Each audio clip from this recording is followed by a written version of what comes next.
Rob Hatter. You are now tuned in to the Chop Shop. I'm Retro. Let's get it. We in the Chop Shop. We live in the Chop Shop. We talking sports talk. We live in the Chop Shop. We in the Chop Shop. I'm talking sports talk. So turn your dials up. It's live in the Chop Shop.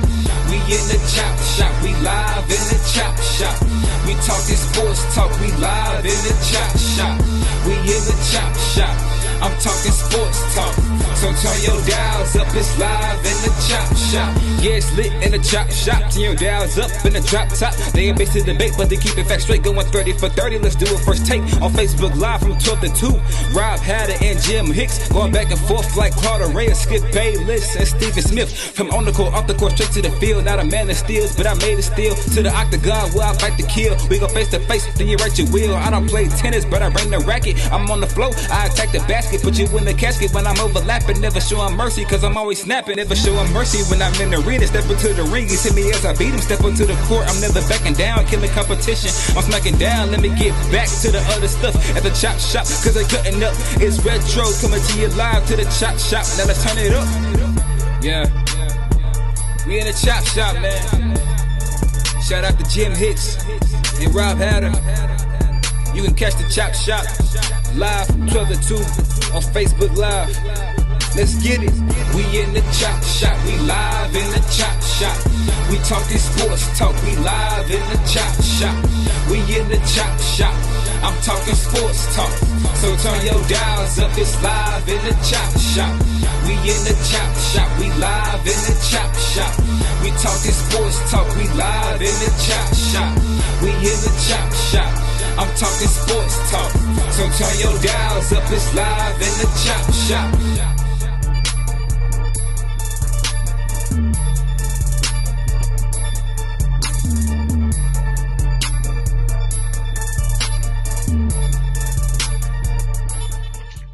H-Town, what's up? You know what time it is. It's time for the best 120 minutes of your day. The Chop Shop, the nation's #1 urban sports talk show, and also your midday sports happy hour. Yours truly, Robert Hatter, alongside Jim Hicks, coming to you live from Houston, Texas. Jimmy, sit up a little bit in your screen. Your head is too far from the top of the thing. Center yourself in this kind of, oh, there you go. Now you're up. Oh, boy, there you go.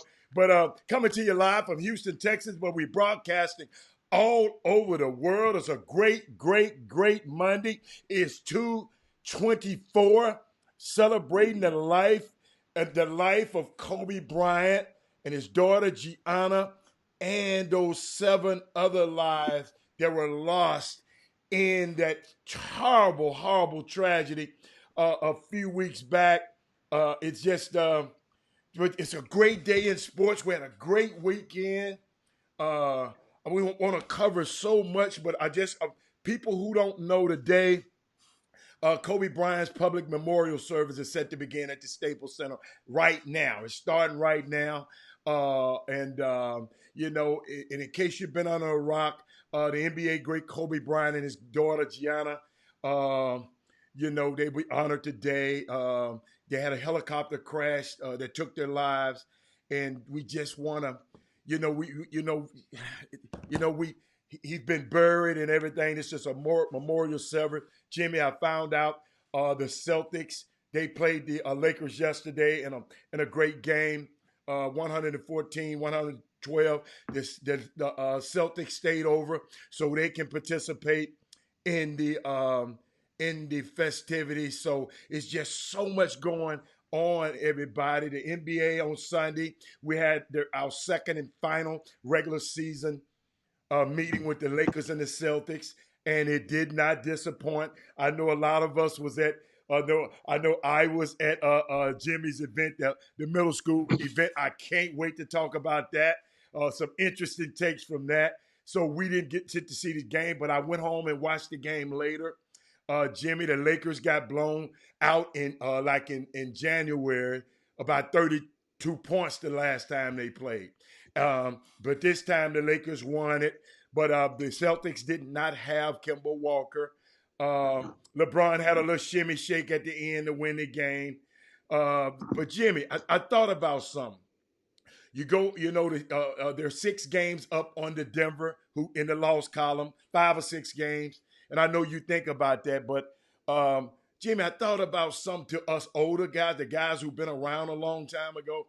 It was a great game for the young people because they saw LeBron and Tatum, but it was a great game for the old heads like us, Jimmy, because you got what did we get, Jimmy?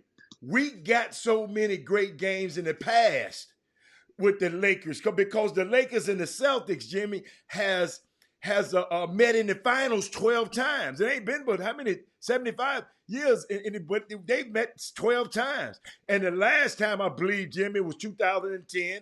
The Lakers won in 7, and then they met before that 2008. The Celtics won. So I just thought I'd share that with everybody. But Jimmy, man, great weekend. Let me tell y'all something, man. Before you go there, I'm so proud of you and Doug, Sandra, the staff, your sister, the police department, Grayson. Y'all got to realize the first time Coach Grayson at Booker T. Washington. Jimmy, I've never been to Booker T. Washington before. I didn't know it was that nice a school. And I was just so proud of the staff, how they help you transition at the, you don't have to say this. Let me say it. They transitioned to the championship game at the end and how everybody pitched in. Let me tell y'all something. This middle school championship event, I'm from Memphis, Tennessee. Jimmy, we don't have as many schools as y'all do in middle schools in Tennessee. So we have a state championship, just like they had a state championship in boys this week. We have a state championship in middle school. Okay? Penny Hardaway won it 3 years in a row with Alex Lomax, his point guard that plays for Memphis now. They won 3 years in a row.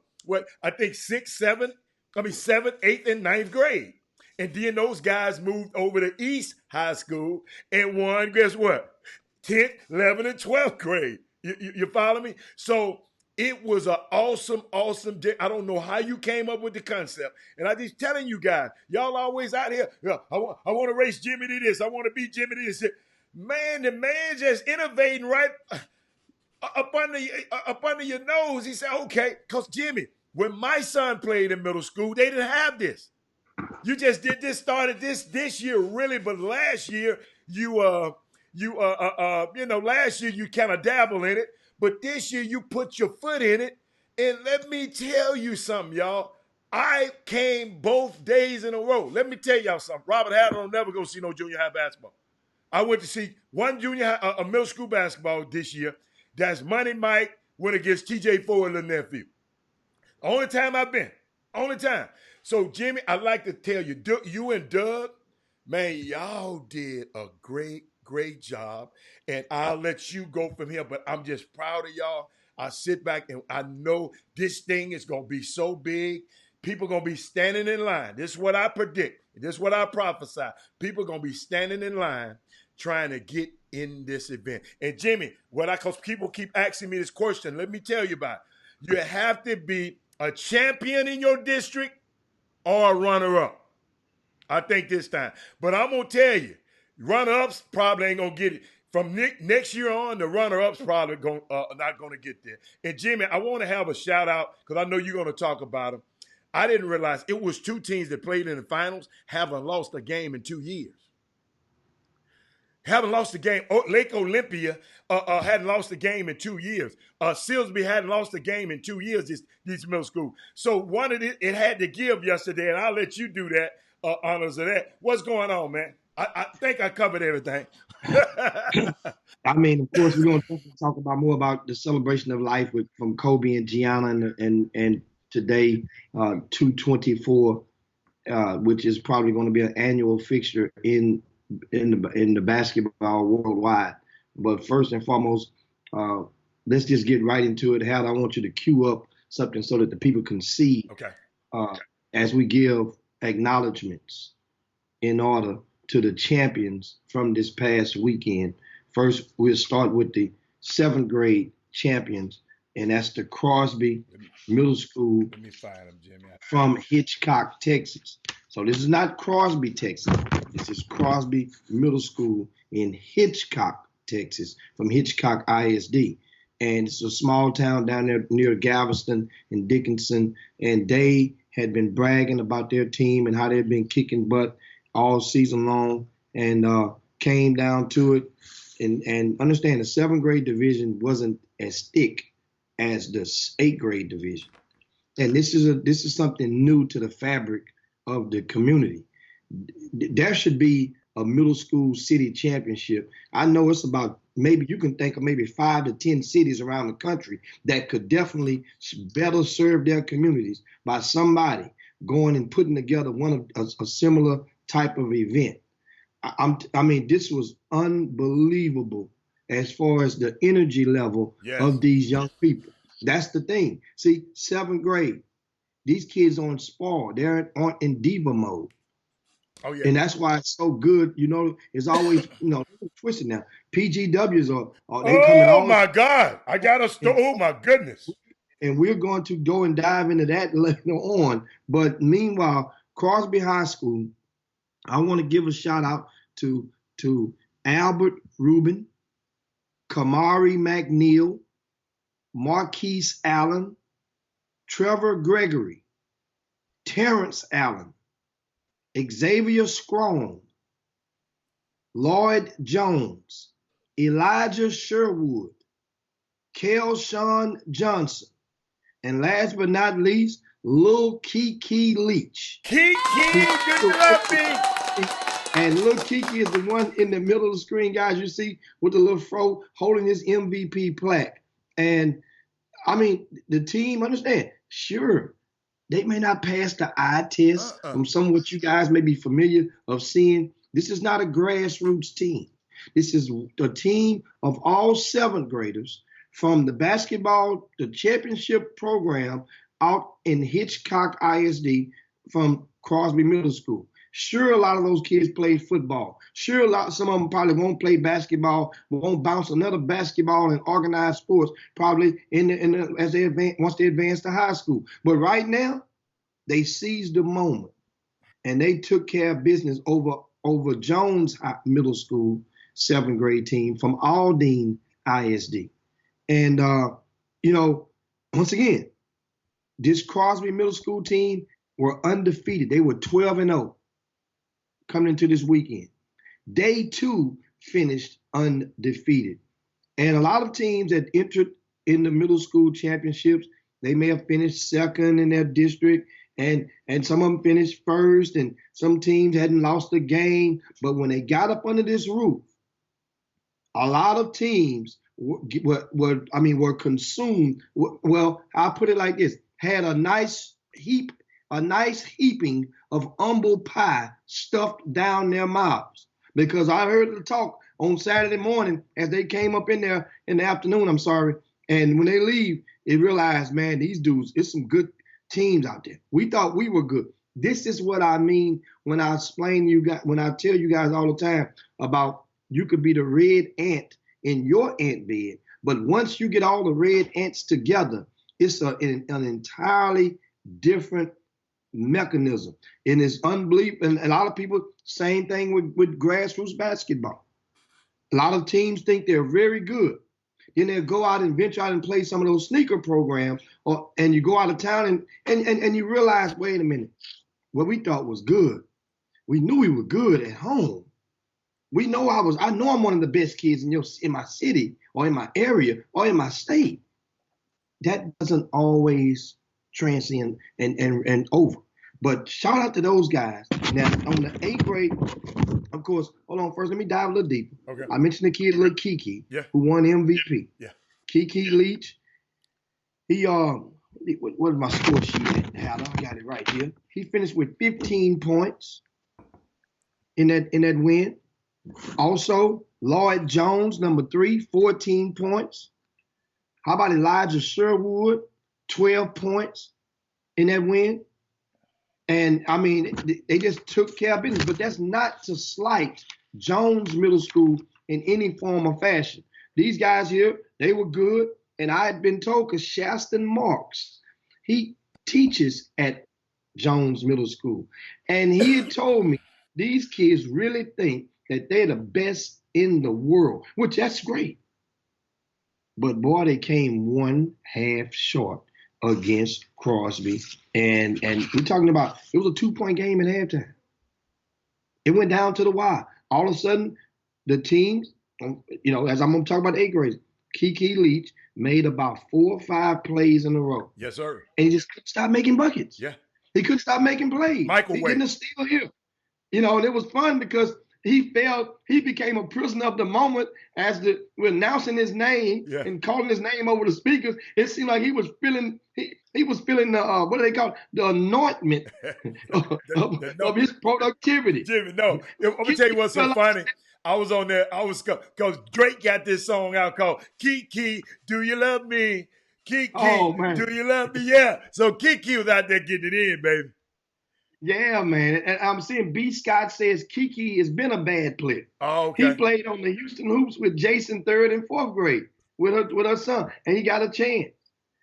I mean, it's now understand. This is the one that I want to caution you guys. Yeah.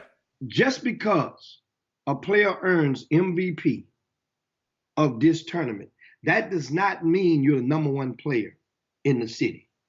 Let's not go there. Great point. Parents, relatives, please, let's enjoy the moment, but do not take the individual accolade from any one respective event and try to persuade or make people believe that just because the rankings guys were there, and they voted him as MVP, that he's the number 1 player.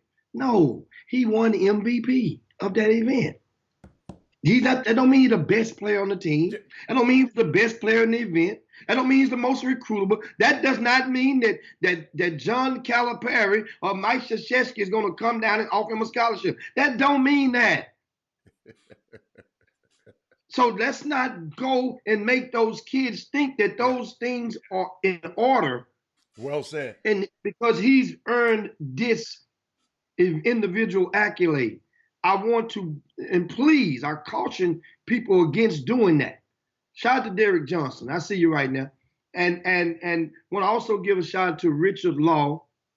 He came on this project with me because he had the energy level. Remember last year we did a test run with this, and there was a miniature, fragmented city championships, but the date was wrong, and we really promptly backed out of the driveway because a year ago this event was held during the same weekend that the state championships for high schools are held in San Antonio. So a lot of the high school coaches were in San Antonio, and now they divided. They don't want to get a lot of fans were going to San Antonio. Hell, I even I had to come back and dash back and miss the entire first day last year. And Richard Law held it down, and I came back on Sunday afternoon in time to catch the championship rounds. Well, this year it's an annual fixture where it will be held the weekend that the regular season concludes for the UIL, which means we know that, like we going this past weekend, there was no games for high schools, pretty much. And then we had a tiebreaker or two on Friday night. But guess what? This weekend is perfect because now everybody's itching for playoffs. The playoffs start today. We'll talk about some of those later on. But the thing about it is next year, the date is already set. You already know when it's going down. That's going to be, and I like the think about these numbers. Everybody has been playing with numbers in pertaining to the Kobe Bryant and the Gigi situation. And of course, Beyonce is performing right now on the festivities, guys, at the Staples Center. She's up there looking good with her gold pantsuit on, and Queen Bee is getting it in. And I don't know what the hell is that on that woman's head playing that violin, but we'll talk about that later. But but I mean, and of course you guys can do like I'm doing. I'm taping it, and you guys can tape it too, so that you can go and check out after the Chop Shop. Oh, yeah. But what we were talking about uh, uh, the young people and this in the middle school event this past. We just tuned into the Chop Shop, and we're recapping some of the thoughts and some of the events from this past weekend, the highlights. We talked about Jones High School, Jones Middle School, Crosby Middle School, who made it to the championship of the 7th grade division. Now, this 8th grade division had a let me put my 8th grade boys up there. 8th grade division. These were two teams that had been kicking butt in their respective districts. Mm-hmm. Lake Olympia is out of Fort Bend ISD, and Silsbee Middle School is out of course, Silsbee, Texas, from Silsbee ISD. But I'm gonna finish what I was telling you about a while ago and give you guys those dates for next year, and playing of the numbers, and how the numbers really are really intriguing. Well, Silsbee had been both teams had been thumping people all weekend. I'll put it, just thump. Put it like this. I'll give you Silsbee scores from their games leading up to the championship. 56-19, 44-32, 58-26, 69-36 in the semifinals. Then they meet up with Lake Olympia. Mm. And this Lake Olympia team, they wasn't no joke. Everybody had been waiting around. Let me tell you something. If these two teams, if any one of these teams would have got upset in the semifinals, half the people that went home. People wanted to actually see. I have never seen this much anticipation locally for a middle school game since Rodeo Palms played Manville Middle School in the Shadow Creek. In the Alvin ISD 2 seasons ago. Hold on, who played in that game? Who played? And I'm gonna tell you the only difference. The difference. Had this game been on a schedule a week in advance, I can honestly tell you guys, I really believe that it would have been 3,000 to 4,000 people would probably have been in this gym for these two teams had this game been scheduled. And they would just say, hold on, you know what, guys? We'll come back next Sunday and play the championship. Which is not a bad idea, but if we would have did that, it'd have been 3,000 to 4,000 people would have came. Half of Silsbee would have came down and watched this team, and half of Fort Bend ISD would have been there watching this. Hey, this Silsbee don't play. Silsbee don't play. They rolled deep. Silsbee rolled deep. I give you your props. They came and and the thing about it, the kids, and I told them when they won the title, after they won the title, I watched them between the games. I was checking them out. Yep. I like to see who's the mischievous one. I've told you guys, anybody can watch that court and tell who's the best. But it's little things that you guys ain't paying. A lot of people don't pay attention to. I'm watching to see who's at the snack bar, who's letting somebody tell them, buy me this. I'm watching who's the bully of the team. These guys got along. They went and they moved in circles, in groups together. They rolled together. And they went to play, and Boost Mobile was on the premises gave away a bunch of goodies, shirts, basketballs, a lot of amenities they gave away, and accessories they gave away free to the kiddos. Everybody got, and parents got some of the Boost Mobile things. But this Silsbee Middle School team, I'm gonna take out the time and give a props out to Bryson Davis, Braxton Miller, Zachary Wilson, Paul Hope Jr., Jaquez Carter, Dwayne Matthews, Ray Drain Balltrip, Davion Garrett, LaMarcus Botley Jr., Shandon Hunt, Jared Harris, Gary White, Ashton Cartwright, Jamarion Elam, and last but not least, the MVP of the event, Draylon, a.k.a. Draymond Miller. What you think about Draymond? Let me tell you something. He had a little bit of adversity at the beginning of the game. Coach got in him real good. He started crying. I didn't want to go there. Yeah, he had little he wiped them off. Coach got him, but see, Coach knew what he get. Coach knew he could get more out of it. And see, that's what I loved about these kids. I sit there and I watch Coach get in him in a great way. And the little kid came back. Draylon, he came back and responded. I mean, he hit the bucket, the 3-point bucket to win the game. Let me tell you something, Jimmy. Jimmy, me personally, my hat's off to Lake Olympia also, Jimmy. That game could have easily been won by Lake Olympia if it wasn't for an unforced turnover at the end, and they had the ball and the tie. So, I mean, I know we called out the champion's name, and in the second place we don't. But my hat's off to Lake O. I got their nickname now, Lake O. Lake O. But it was my hat's off to them. I love that team. I love both teams, but Lake Olympia are gonna have a special place in my heart because a lot of those guys feed into a high school that I kind of like a little bit. So I'm not gonna mention it, but yes, I kind of like them. But shout out to Silsby and great champions and great support, man. How far is Silsby from here, Jimmy? Oh, it's about an hour and a half. About an hour and a half. And, man, great support, man. Great support, man. Great people, man. It's and I'm looking at this. Another thing I didn't realize. Silsby Middle School, this team had not lost a game since they've been in middle school. This group has yet to lose a game collectively as a team.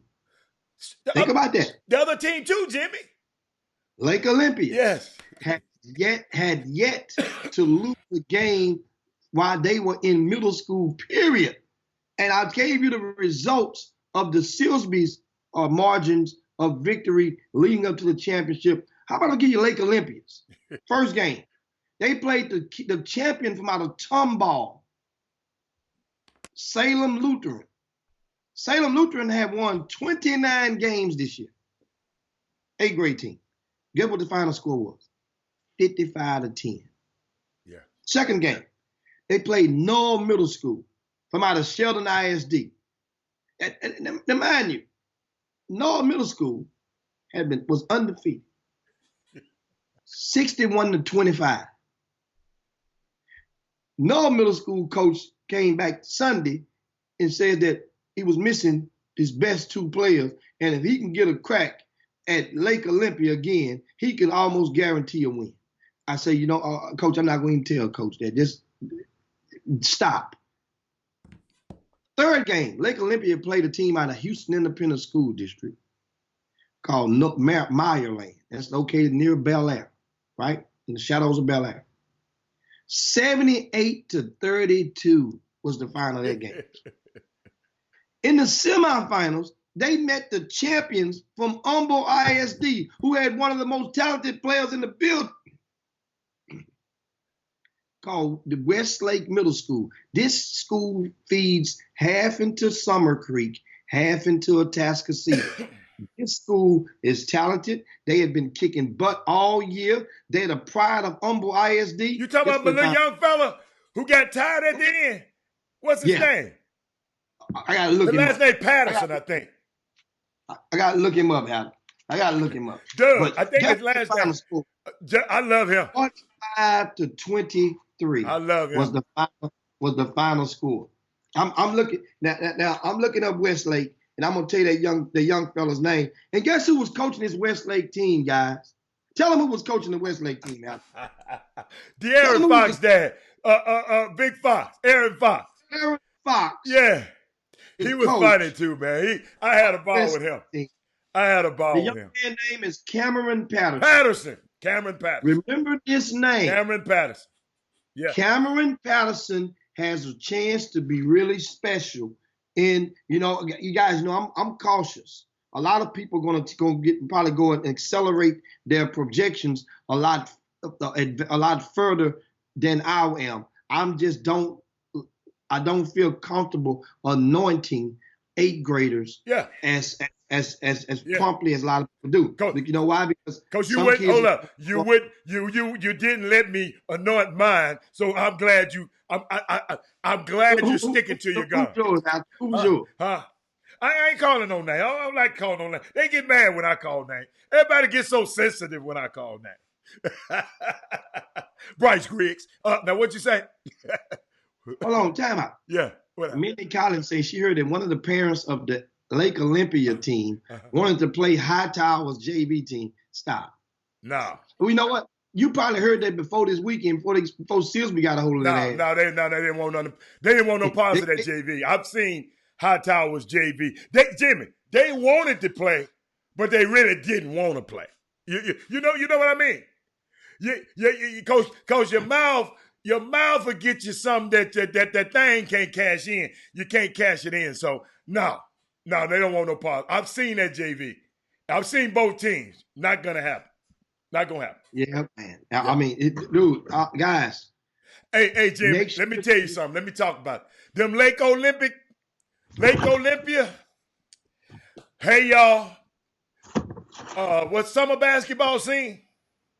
Get ready for the PGWs of the year. Jimmy, I heard a statement last night yesterday that I've never heard. Gave it to a referee. Now, I done been around this game a little long now, Jimmy. I ain't just been around this game. Jimmy, hold up. I'm trying to find it because I want to find it right. The man told a ref,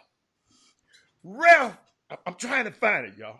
It's on Sunday. Where was Sunday? He said, Jimmy, hold up. He said, he got me. Jimmy, he said something about, ref, you need to go home by yourself. You need to go home with a jar of Vaseline and do something with yourself. Something like that. He say what? Jimmy, I'm trying to find it, Jimmy. He told the ref he need to go. You know, the ref was, I guess he was complaining about the ref. He said, ref, you need to go, you need to get your a jar of Vaseline and go home and do something with yourself. Cause you sure ain't reffing this game right. I said, what? I have Angie Hoke. That's the first time. I wrote it down, Angie. I just can't find it in my notes right now. Because I wanted to give it to you just like he said it, Jimmy. Jimmy, the man said that, man. Oh, here you go. He said, I got it. He need to go get some Vaseline and spend some quality time with himself. That's what he said. I promise y'all. Spend some quality time with himself. I said, wow. Unbelievable, boy. I had to get, let me tell y'all something. It's a cool PGWs coming up here right now, y'all. That Jimmy, I hope they watching the Chop Shop so we can inspire them to not say stuff like that to the referee. Oh, they was off chain. I videoed them, but I don't even want to. I did it without their knowledge, and I don't want to put them out there like that. But if y'all know somebody, I ain't gonna tell you which team it was on. But if y'all know that parent, pull him aside and say, man, come on, man. That man said spend some quality time with himself. Unbelievable. But that's it, Jimmy. What else you got? Well, I mean, want to give, of course, on the point totals, we mentioned the kid Draylon Miller from Silsby High School. He finished the game with 18 points, along with the MVP. His teammate LaMarcus Bodley added 15 points, including, I think, 11 in the first half. And he was balling, not to mention little Jamarion Elam. He had 8 points. How about Ashton Cartwright, who came off the bench to give 8 points in this game? Shandon Hunt, 6 points. To Davian Garrett, he scored all 6 of his points in the second half. And of course, Gary White Jr. added a bucket in the first half. Now, mind you, I also want to give a shout out to the coaches, the event coaches. Well, first of all, Jacob Brooks is the head coach of Silsbee Middle School. Yeah.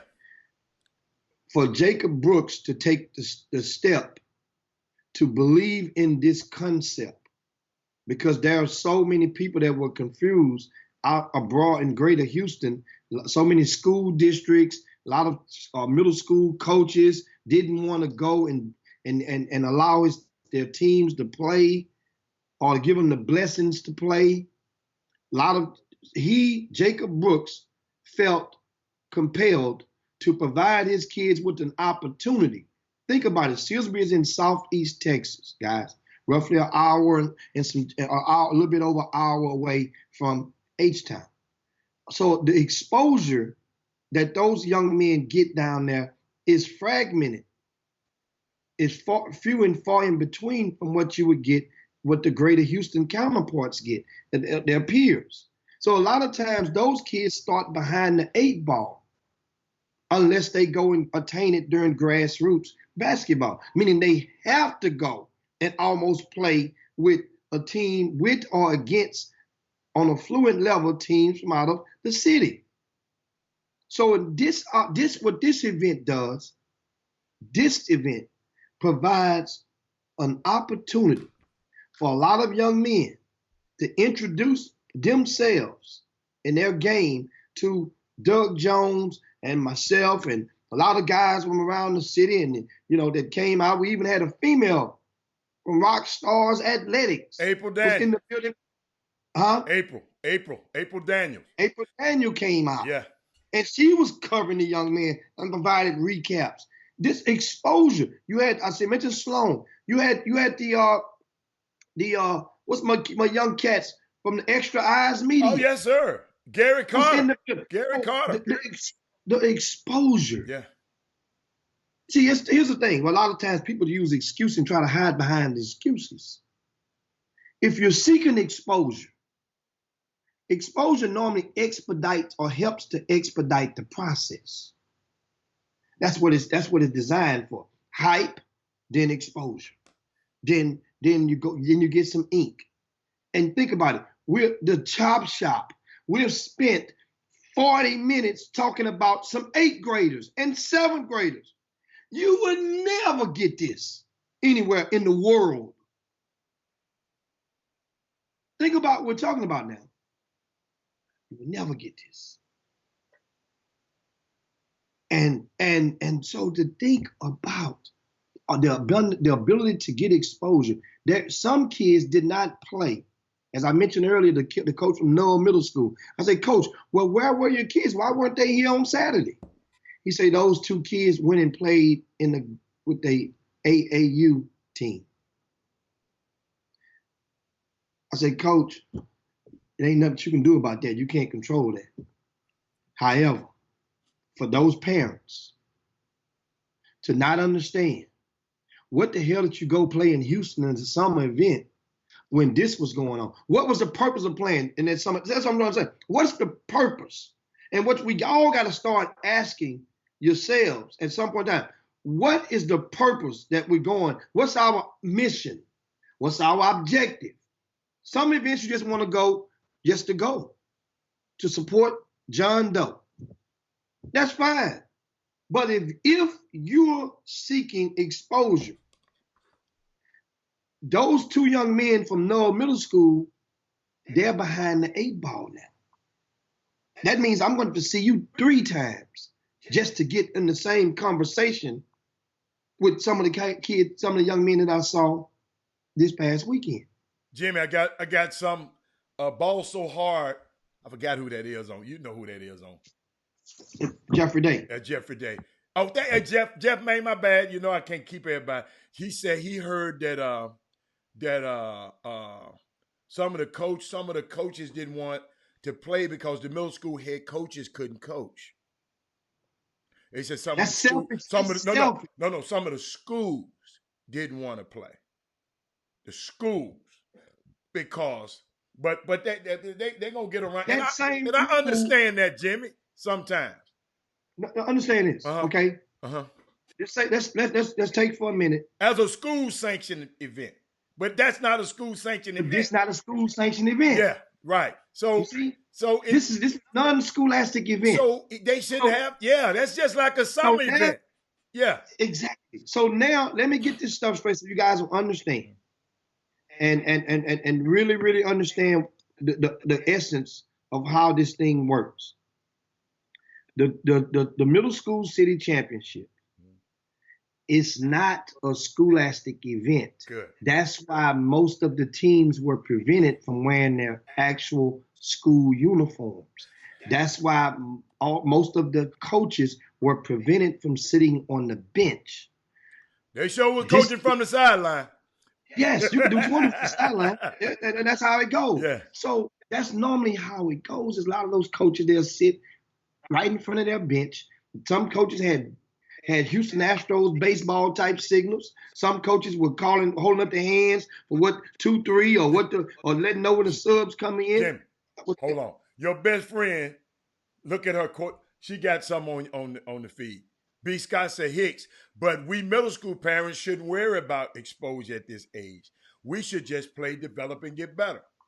Once your eighth grade season is completed, yes, you do. Thank you. Thank you, sir. See, that's the key now. I'm talking about the eighth grade. Yeah. Exposure, because now their eighth grade careers is over. That's like, this is when it starts now. This whole recruiting scale has been revolutionized. It has. Think about it. It has evolved too. It evolved. I'm doing this event because I need to do it. You think I'm just doing it just for the sake of the community? Hell no. I done told y'all that before. Don't y'all I'm not gonna be the guy to stand here and tell you I'm doing everything coochie coo for your kids. No. This involves a little bit of me too. I want to get a chance to see some of them, because how many eighth grade games do you think I'm gonna see during the summer? Not me. So it helps me. See, that's just keeping it 100. I'm keeping it a buck with you. Now, in the meanwhile, I kept my end of the deal. I was there from beginning to end. Doug Jones was there from beginning to end. You see what I'm saying? So that means I can't believe I was there. You were there both days. I can't believe it. And you think about it. We have the VIP news on rcsports.com. Is completely detailed with the recaps from the championship game. Guess what? We're going to do 2 to 3 recaps of this event. This is the first installment was the recap of the both championship games. Over the next 2 days, you're going to get an all tournament team. You're going to get recaps with the line scores of every game, every player who scored double digits in every single game played. You don't get that for middle school kids nowhere. Jimmy, did you see what Melvin Dews just said? He No. said in Beaumont, they had the BISD Middle School Championship played right before the Beaumont United and Beaumont Restville game at Lamar University. Jimmy is about to change the game. Pay attention. Yeah. Man, who won? Who played in that game, Melvin Dews? That middle school game before that was held at the Montaigne Center down in Beaumont. I mean, guys, and I wait on Melvin Dews to reply to that. Right. I just want to make sure I get that disclaimer out, right, so that you understand how this thing goes. Once again, it is a non-scholastic event. That means technically, we don't need the permission from your coach, right, from your AD, from your principal, for none of that. If to play this thing, but then what would happen is it's kind of like disrespecting right the district if I made a move to get one of their teams to play, or a school or a principal, because nobody likes to be. I would intervene with their power, because those kids, they got to go to class, and some coaches might hold a vendetta and might want to give a kid a D or F because they went on their own time and played in an event that they wanted to play in, which is technically a grassroots event. This event technically is grassroots. Yeah. But however, every kid that plays must play on his team. Yeah, and shout out to Sanders School, Jimmy. What's the name of the middle school? C. King Middle School from Sheldon ISD. Yeah, man, it's just, I mean, I enjoyed the little boy, and then she was pointing out to each one of them, and I'm talking about Sandra Hicks, Jimmy's wife. She coached most of the kids. I mean, she teach most of the kids that were playing, and I thought that was a nice little touch to it. And she was always front and center there and watching her boys play. I enjoy watching that. I mean, I didn't have to be there, but now I know some of these kids' names. And then if their name come up in the next couple of years on the Chop Shop, I can say, kid, I saw you and shook your hand at that event. So yeah, let me tell you something. A great event. I would get Jimmy. I ain't gonna tell you no. You know, when I came the first day, I wasn't planning on coming second day, but when I saw the enthusiasm and how good those kids were and how cool they were, then the coaches who were coaching the team, how competitive they were. I mean, it gave me a minute. I said, no, I'm coming. I'm coming out there. I'm going again. And so I mean, hey, that's it. Middle school basketball. Who else, Jimmy? You talk. Who else in America gonna talk about middle school basketball on a national show? Who else? I mean, sometimes, like I say, you pay attention. A lot of people don't really understand how good we got it. Good. They've got it. We got it good here in the area. We've created a platform that can help, not only help guys, help the community be able to engage with each other by the comments. We got Facebook, YouTube, streaming live at the same time. There are conversations going on both of the platforms right now. Yeah. And we're gonna address some of your questions. I'm gonna get to some of your questions in just a second. Shout out to Dirk Minifield, who just joined us on the feed. What's up, big fella? Former NBA and Kentucky legend Dirk Minifield is on with us right now. Also, now I wanted to explain to you guys, finish explaining, because that way at least you guys will have a better understanding of how this event is, how it's able to exist, and and dispel some of the myths. Well, once again, the UIL or the TAPS, they are the two governing bodies of most of the schools in the state of Texas. The season technically is over for the scholastic season for most of these schools that played. So therefore, they only are limited to play a certain amount of games during their season. And once the season ends, they can't play no more as a team. The season is over. Just like in basketball, there are some schools right now that didn't make the playoffs, right? Their season is over. They can't go suit up and play another game. If they do, the coach is going to get fired. So this event, what it provided was the only way you could play. Now, of course, the coach has the power to go and rally and bless the event and say, yes, kids, understand this. Y'all could play. I can't coach you. Kids gonna say, oh, man. But however, the team that we're going to play, their coach can't coach them either. Right. Kids, you can't wear the uniforms. So what you normally do is they're going to get some uniforms from one of the grassroots programs. Out of every team, somebody is going to have some uniforms that they play with on their summer team. Jimmy, I saw where you had some of the Ruck on Wood.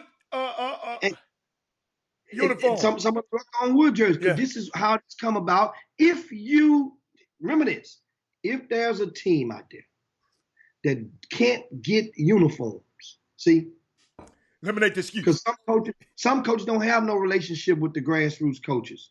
Some middle school coaches don't. Some middle school coaches don't want to have don't. Some parents may not want their kids to wear certain the uniforms of a rival grassroots program. So guess what?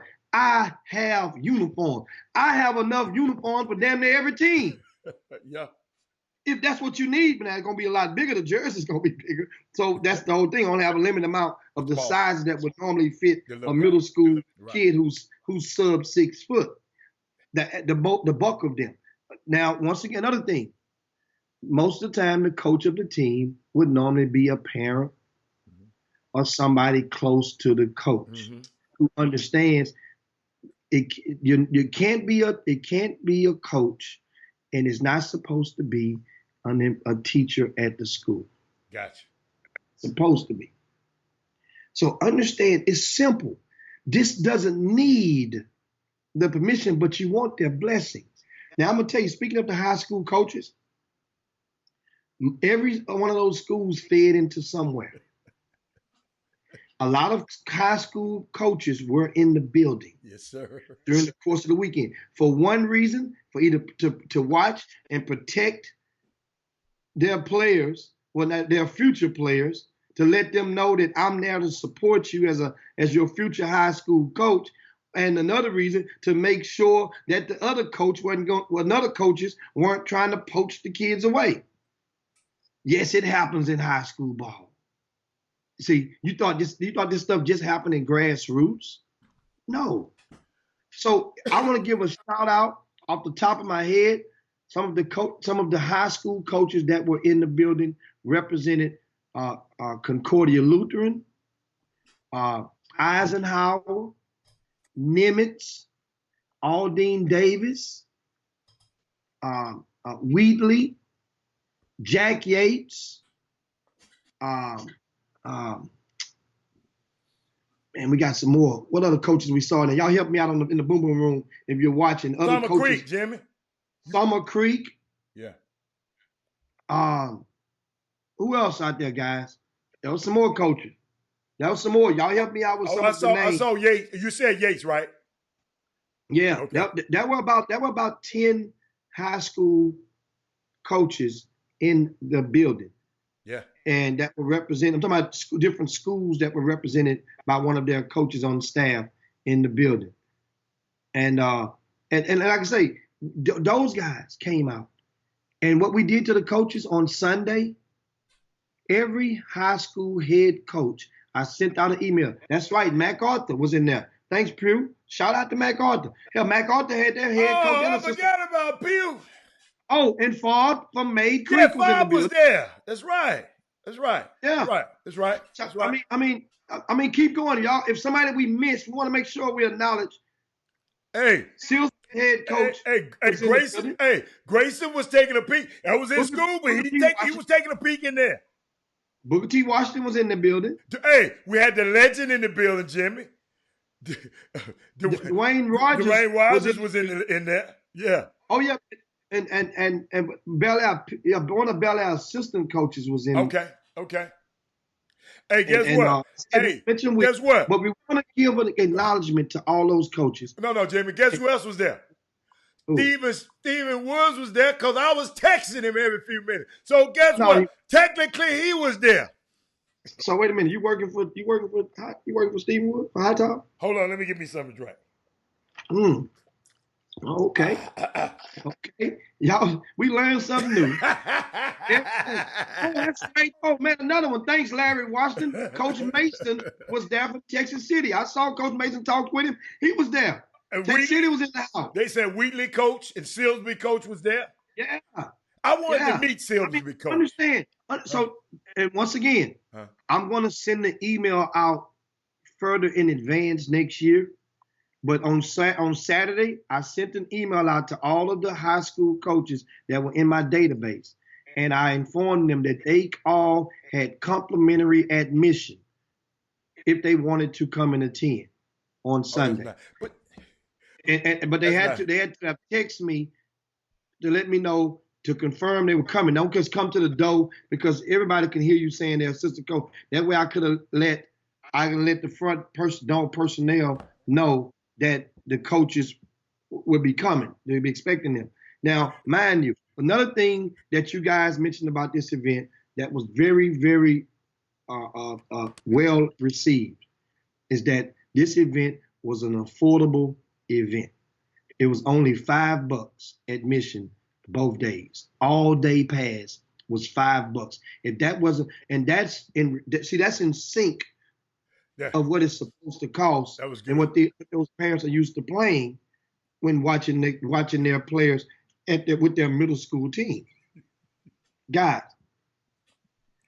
I'm reading these comments on the They boom killing me, room. coach. See, Jimmy, you was a hater, man. If you hadn't said something about it, man, but nobody even paid attention to it. All I said was I was there in spirit for coach. Hey, yeah. So I mean, guys, I'm so fired up, and allow me now, of course. And one of the questions on the Boom Boom Room, we'll go and get some of your questions about the event as you guys reflect on it. Make sure you take out the time right now. Please share the show right now.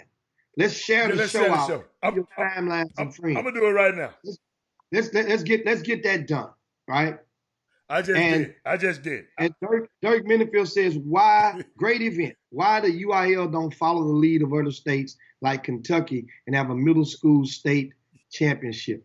You know what? First, it would take a basketball enthusiast, right, at heart to implement something of such. And of course, the school districts would vote on it. And let me tell you why.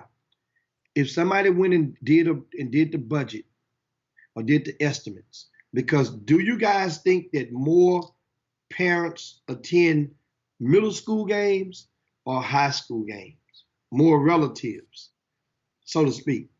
More relatives generally attend. I say relatives, because a parent is going to be the same ratio. It's going to maybe tweak off here and there. It's not as consistent because those high school kids can get a ride home with their buddy. That middle school kid's going to ride home with mom and dad 80% of the time. So if somebody put together the budget and the UIL would have to understand, or if this event, then they would probably put it in play because they realize how much money it could probably make them. Now, or if this thing becomes successful enough and goes and inserts itself as we are hoping it to become a permanent fixture and a highly anticipated gathering collection of champions from the area, they know what they'll do. They say, oh no, we can't. We got to take this from out his hands. We can't let Hicks still not. Let's go and do this right here. That's what it would take. Now, let me give you guys next year's event dates, because somebody asked me in the Boom Boom Room earlier, what are the dates? Or Hicks, are you planning to do this? That's Todd Biley next year, and if so, what's the date? Well, guess what? At the date, how about this? 20-21-2021. Remember, I told you it's going to be a play on numbers. How about that? 20, that's put like this. 02. That's February the 20th and the 21st. That's 02-20-21-2021.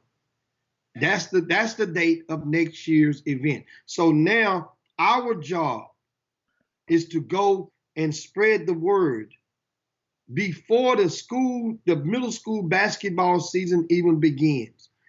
Trust me, I already have 2 meetings set up with athletic directors of school districts who did not allow their teams to participate as a result of a misunderstanding of the concept, because some people made the principals think that this was a scholastic event, and no, it's not. So this is, once again, February the 20th through the 21st of 2021 is the date for next year's event. And we hope you guys, once again, we had so many districts that wasn't represented. Katy ISD was not. Cypress ISD was not. The Conroe ISD was not. Klein ISD was not. Spring ISD was not. You follow me? Galena Park ISD was not. And after talking to the Null Middle School coach, I understand why the Galena Park ISD was not, because they played each other, and he was telling me, Noah was saying he ran through the North Shore middle schools and beat both of them by 30. So I understand why they won. But next year, we're going to do our best to help provide awareness of what this event means and what it don't mean. And next year, the price to get in will still be $5. I can guarantee you that right now. $5 admission. I like that. I like this. I like for little kids to come and see their brothers play, and a parent don't have to make a decision on whether I like that. Boost Mobile gave out, trust me, some of the kids came away with enough product from Boost Mobile from shooting out there in the corridor to where, as hell, that was a good trade-off. A good trade-off. We had a DJ in the building, Hatter. I talked to him a couple times. He's all right. Hey, DJ in the building. And that was another thing that helped made the ambiance. 3 courts were going on at the same time. And right before the championship game, they pulled the bleachers out, dimmed the lights, had nothing but the light on in the middle of the court, in the main court. And you know, I mean, the ambiance Jim, was unmatched for a middle school game. I'm gonna tell you something. I did not realize those bleachers could come all the way out there, because I was trying to say, how is they gonna get this done? Boy, let me tell you something. Booker T. Washington, man, I'm just so proud of the city you know, that area there. You know, it's a predominantly probably African American neighborhood. But let me tell you something. They got an oasis right there in the middle of it. Beautiful school, beautiful campus, and great staff. So, hey, shout out to them people over there for allowing you to have it there, Jimmy. Shout out to Coach Grayson and the staff over there. And we got some questions in the Boomer Room. Angel says they're going to have to, talk about the URL and the TAPs, we're going to have to fix the shortage of officials before you start adding all of those games.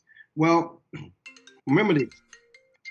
On this particular weekend, there aren't any, if all, many high school games played. So, if those are champions, now understand that the UIL would have a limit on, you can't play more than 2 games in one day, right? So what they could, that would be the thing. That means on that Friday, they would have to play on that Friday. That means each bracket would have to be probably set into regions where they would probably play on that Thursday. There are no high school games on that Thursday. If they wanted to make it a UIL event, they would play on that Thursday, that Friday, and that Saturday, right? That means on that Thursday, they get to play 2 games. On that Friday, they get to play 2 games. On that Saturday, they can play 2 games. If that's, I don't know if they are able to play 6 games in a 3-day span. I'm not sure, but I have to go and check. If y'all just look at a high school, if you know a high school tournament that has 6 games in 3 days, I know many of them have 5 games in 3 days. I'm not sure if you're able to play 6 or not. I'm not sure. But anyway, but it's a way to do it, yeah. It's a way to do it with them referees. Because referees, what games are they calling on that weekend anyway? So that particular weekend would have to be the weekend. Because there's no playoff games they're calling on that weekend. There's a warm-up game or a tiebreaker game that's you can count them on one hand. Also, we got other questions. Get your questions up there, guys. Melvin do say, do they play 6th grade school ball in Houston? They used to let 6th graders try out for 7th grade teams in Beaumont, I believe. I'm not sure. Most public schools only have 7th and 8th grade teams. Now, I'm not sure. I don't think, put it like this, I don't think that 6th graders are playing on the public in the UIL schools. 7th and 8th grade teams they have, but not 6th grade. And that goes into the budget component as well. And let's get some of the other things. I'm back.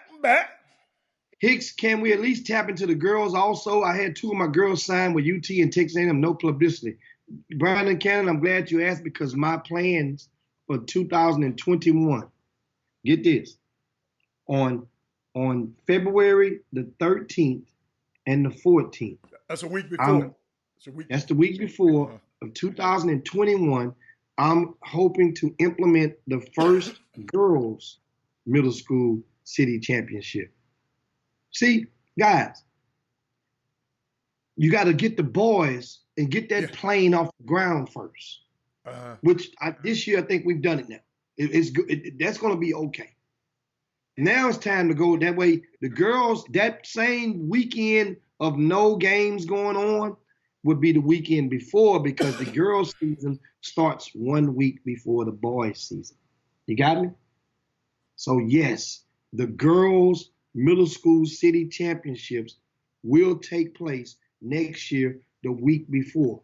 Location, I do not have that yet.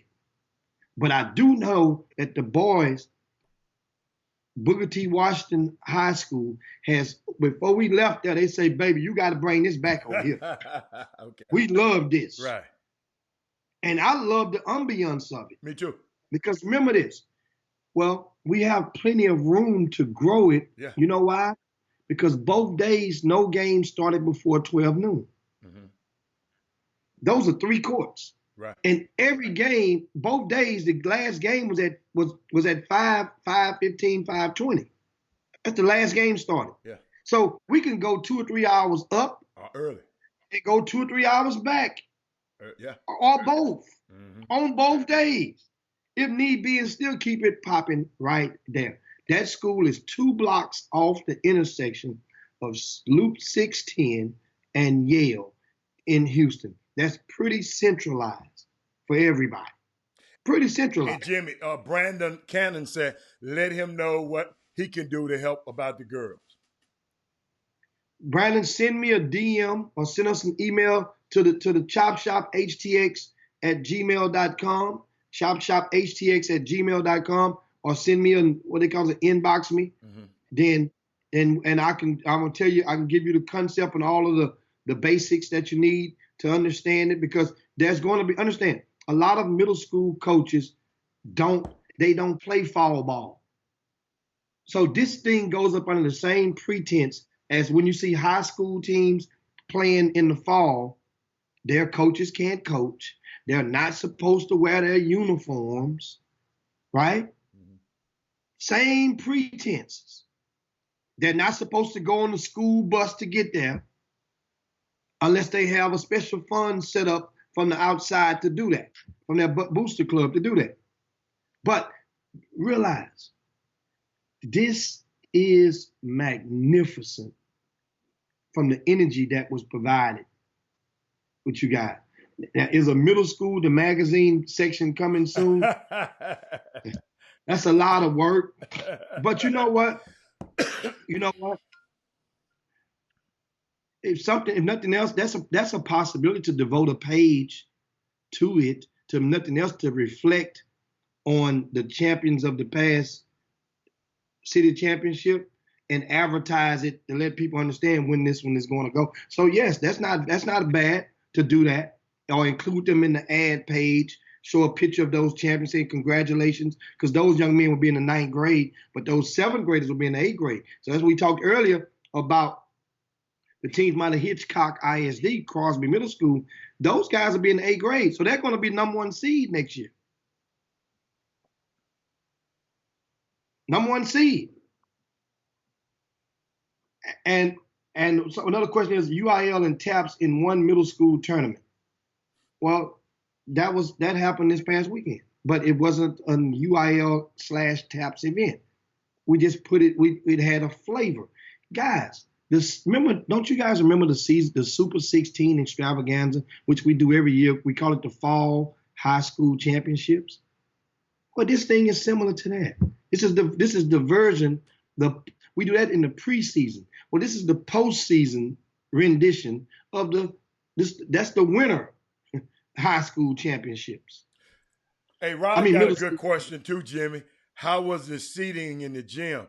The seating was excellent because they had them back to back on both sides. I like the way you had, and with room in the middle, you can move through the middle. The way y'all had the gym set up, Rod, they had the gym set up cool, real cool. They had a line of chairs on each side, and then one way, and then the opposite way with a walkway in the middle. So you can even stand behind that if you wanted to. So it was that was unique thing, and I'm glad you mentioned that, Rod. It was the seating was cool. Seating was cool, and I like for gym to be packed. Jim, I don't like no empty gym. I don't like no big gym and no people. I like for it to be, and then the temperature gets a little higher in there. You got to open the side door every now and then. I kind of like that. That's how we grew up. And I remember you was talking about the guy's jersey too big. I remember we used to just flip them things and switch them over to the side and tighten them up. These kids, they want everything tailor made these days. So, but great question though, Rod. What and Trey Phillips said the girls' playoffs that weekend are not done playing on Friday. Yes, Trey, for some of the TAPS, because TAPS playoffs start a week before UIL, but there's more UIL school districts than there are TAPS, so that won't take, just like boys. Hell, this past weekend, the boys' playoffs hadn't started, but they had started. Hell, the SPC season was over with.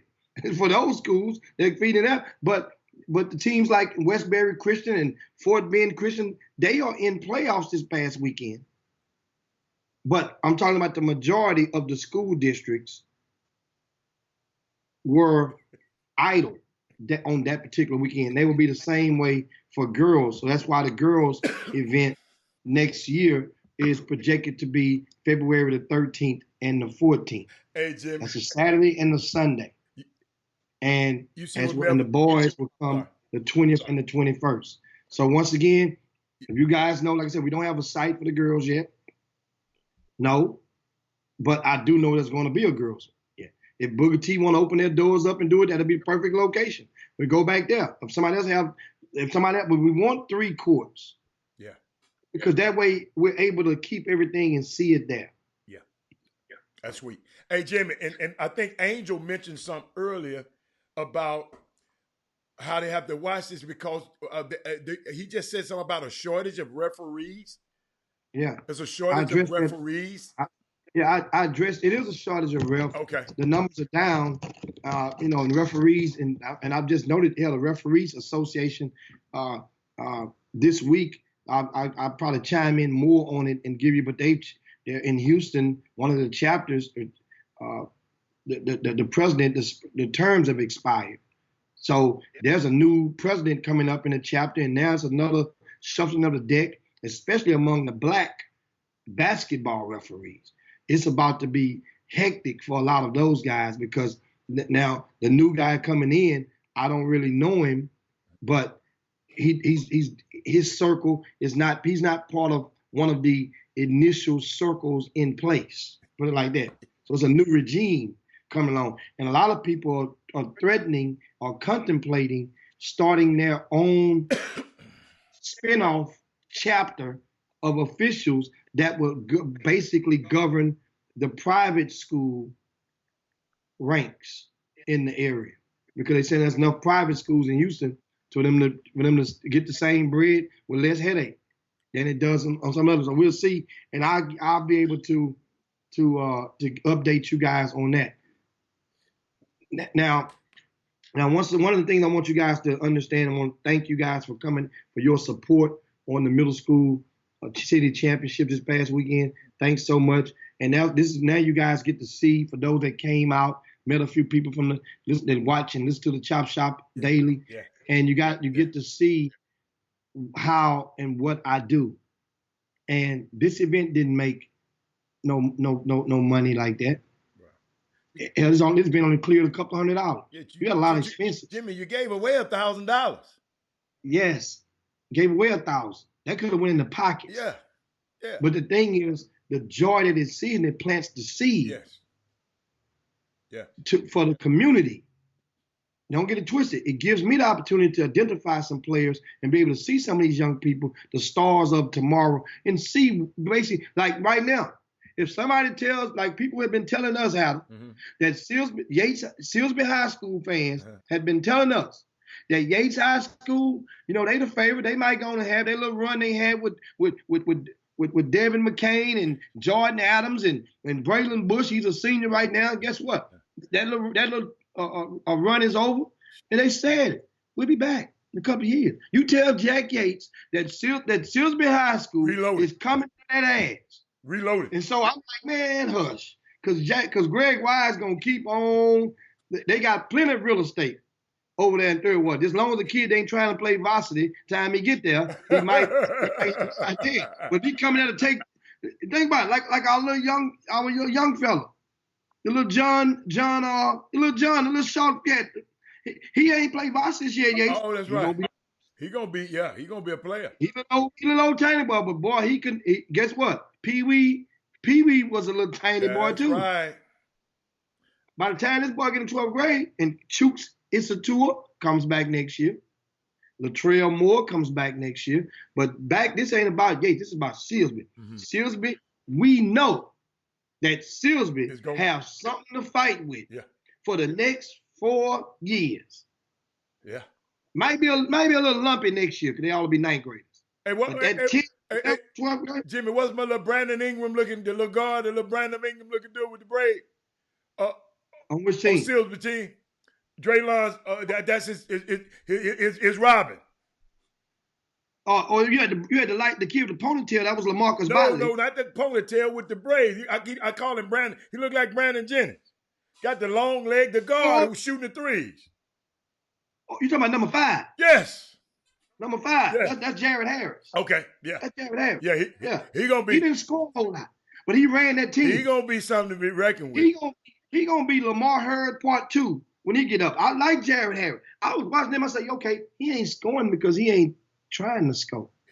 He trying to just keep everything in store. Yeah. A lot of mouths to feed with that team. He's the steadying force of the team. And guess what I saw with Silsbee? Y'all, Silsbee had 2 white boys on their team. And they ain't playing a championship game. They played in the semi. And get what? They sit there and my thing is, that's not nothing crazy, but to look at them and you see them how they coexist with each other. And that's the foundation of championship pedigree. Oh, yeah. Don't mean they're gonna win one, but this team, it will be expected to make some noise and get the state. Because one thing about Silsbee, they don't have the same worries that you guys have in Houston, in many of your ISDs, in Fort Bend ISD, or Houston ISD, or Aldine ISD. They don't have the same issue, which means their coach is not generally worried about you changing high schools. Because in Silsbee, the towns that border them, you guys tell them. You guys know what border Silsbee. You're not going to go to Vida and all. You ain't even go to Lumberton. You're not going to go to Little Cypress, Mauriceville. You're not going to go to Port Neches. See? So they don't have the same worry. So that means those kids feel, and if you watched those kids, if you watched when the clock expired, how those kids celebrated, I swear to you, if anybody has a video of when those kids when the clock hit 0, they went crazy. And they went and ran to their part of the court, their quarter of the court, and grabbed each other.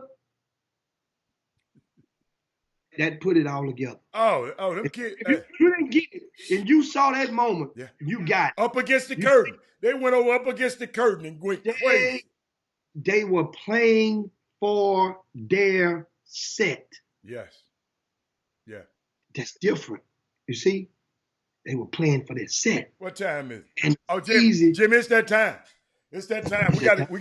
Hey, y'all, we devoted 120 minutes. 120 minutes to middle school basketball. 120 minutes. I got the counter up here. So a great job. So where we go from here, Jimmy? Because guess what? There's some big things going tonight. There's some big things happening tonight.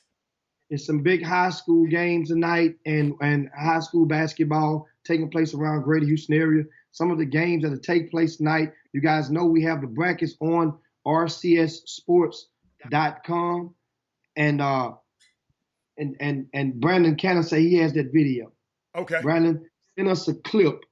If you would, email us a little clip of that video so we can broadcast on tomorrow's show. We can get it up there. Send it to ChopShopHTX@gmail.com. ChopShopHTX@gmail.com. And now, tonight around the Greater Houston area, there are a couple of games. Of course, I know Sam Houston is playing Side Creek over at Campbell Center. Okay. That's tonight, right? And that game is a 7 p.m. tip-off.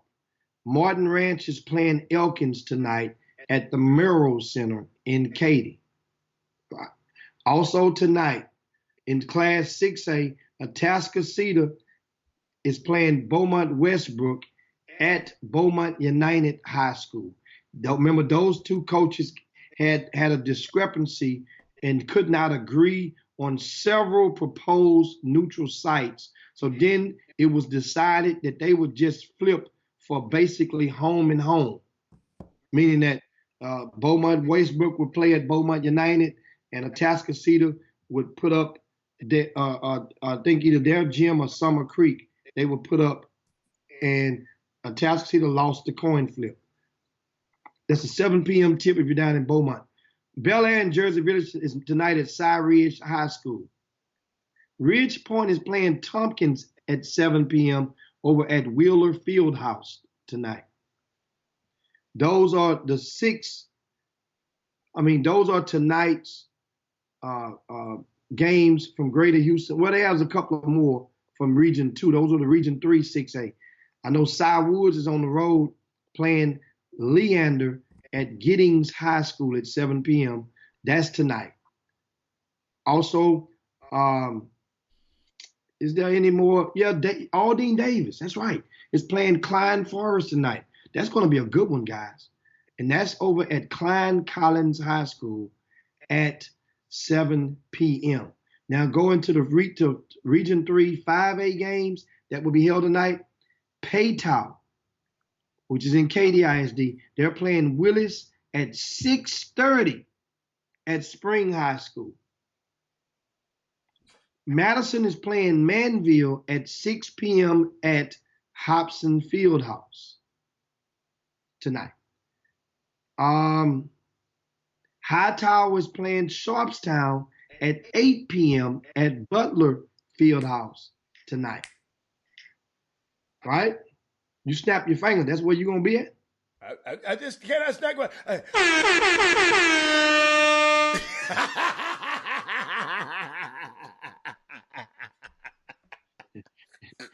And so, also, that Hightower game is part of a doubleheader, which will be preceded by Shadow Creek and Houston Austin High School. That's a 6 o'clock tip. So it's a 6 and an 8 o'clock tip over at Butler Fieldhouse tonight. I got a question. So did you say Shadow Creek? Yeah. They in Hightower District, right? Yeah.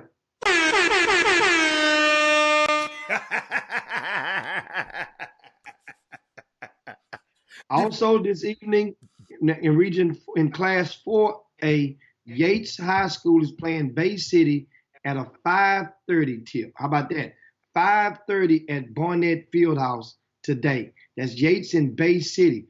Yates still have their 100-point streak intact. Will they extend it tonight? They're at 18 games in a row that Jack Yates, they're currently in possession of the National Federation of High Schools record of 18 consecutive games where they have scored 100 points, right? Bay City, we'll see if they're going to stop it or Yates can keep it going. Can they get 20? They got 20 pieces tonight. They got 20 pieces. Will they get will they make it to 20 games? How many more? Wait a minute. How many games they're 18 now? 18. Man, yeah. Easy work. Easy work for Yates. So that means if Yates wins this game tonight against Bay City, they will play possibly Hardin Jefferson in the second round. Jimmy, hold on. Rod Wells, my favorite person. I got something special for Yates. That's for Yates. Whenever you mention Yates, I got to get that. He didn't ask for that. Huh? That ain't what he asked for. No, I ain't got no Yates horn. Yates got a horn. Them horns for Martin Rant, Shadow Creek, and Hightower. That's that horn. It's got their name by it.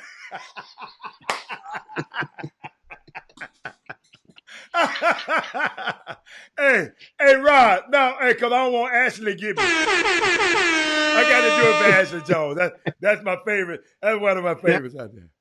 Also, North Forest is playing Brazosport tonight at Barnett Fieldhouse at 7 p.m.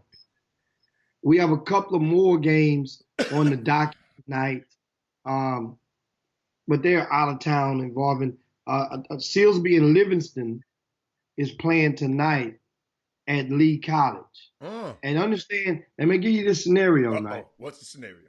Remember, Yates High School is playing at 5:30. That's the time they flip for. Yates flipped for an earlier time. Okay. Because that way, if Silsbee or Hardin Jefferson, which would be their second round opponent, trying to scout them, play tonight, then that means Hardin Jefferson would have to cut practice short, right? All the coaches would have to get in traffic, or leave work early. You see, it would be an inconvenience, put it like that, from the norm. So that's what was happening right now. And so you can expect, and also Yates' coach put that game he flipped for the 5:30 tip so that he can get the hell up out of there and make it to another game at halftime, which he would already have. I'm expecting, watch this, if you're going to Yates' game tonight, don't expect for all three of those coaches to be in attendance, on the bench, meaning that don't expect Pokey, either between Pokey, who's the official assistant coach, Coach Osborne, or Coach Ronnie Morgan, somebody is going to be missing tonight. That's how Yates normally do. And the one that's missing is best believe they're going to be at one of those other Monday night games going on, checking out the action. And then Greg Wise will probably join them when their game is over with. Or I've also seen Greg Wise leave early. I've seen Greg Wise leave. Like, remember Blues Brothers? Remember the movie The Blues Brothers when they were playing? Yeah. Don't. I got to get that song. And they left the stage. Joe Belushi and what's the other girl named Will? Dan Aykroyd. Dan Aykroyd. They left and hit the back door. Well, what? We're back. I've seen Greg do that at least 3-4 times. He'd leave a game after the third quarter and hand the steering wheel over. But they wasn't in the midst of a 100-point consecutive scoring streak either. I don't see Greg Wise leaving until they get 100. I don't see Greg leaving until they get 100. So that's Randolph and Mortimer in the house. Hey, man, y'all don't understand. I'm having a ball over here. What else we got?